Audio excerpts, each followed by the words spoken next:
అక్క మాట్లాడిందంటే ఏమవుద్దో మీకు తెలుసు. అక్క పాదాల మీద నడిచిందంటే ఏమంటారో కూడా మీకు తెలుసు.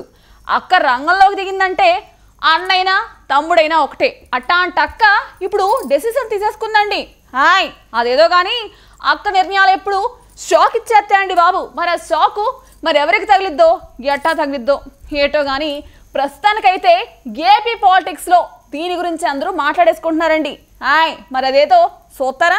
వైఎస్ కుటుంబం నుంచి మూడో తరం నాయకుడి రాజకీయ ప్రవేశంపై గత కొంతకాలంగా సాగుతున్న ఊహాగానాలకు మొత్తానికి తెరపడింది. తన కుమారుడు వైఎస్ రాజారెడ్డి ఖచ్చితంగా రాజకీయాల్లోకి వస్తాడని ఆంధ్రప్రదేశ్ కాంగ్రెస్ చీఫ్ వైఎస్ షర్మిల ప్రకటించడం ఇప్పుడు టాక్ ఆఫ్ ద పాలిటిక్స్ అయింది. సరైన టైం చూసుకుని తన కుమారుడు రాష్ట్ర రాజకీయాల్లో అడుగు పెడతాడని ఆమె చెప్పారు. దీంతో ఏపీ రాజకీయ వర్గాల్లో కొత్త చర్చ మొదలైంది.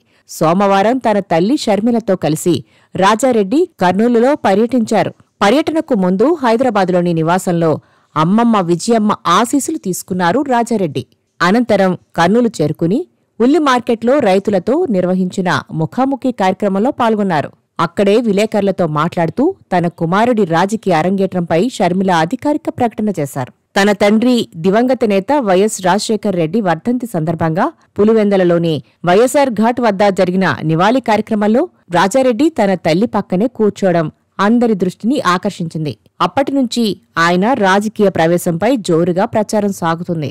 తాజాగా కర్నూలు పర్యటనలో ఆయన ప్రత్యక్షంగా పాల్గొనడం, దీనిపై షర్మిల స్పష్టత ఇవ్వడంతో ఆ ఊహాగానాలకు తెరపడినట్లయింది. వైఎస్ రాజారెడ్డి అమెరికాలో ఉన్నత విద్యాభ్యాసం పూర్తి చేశారు.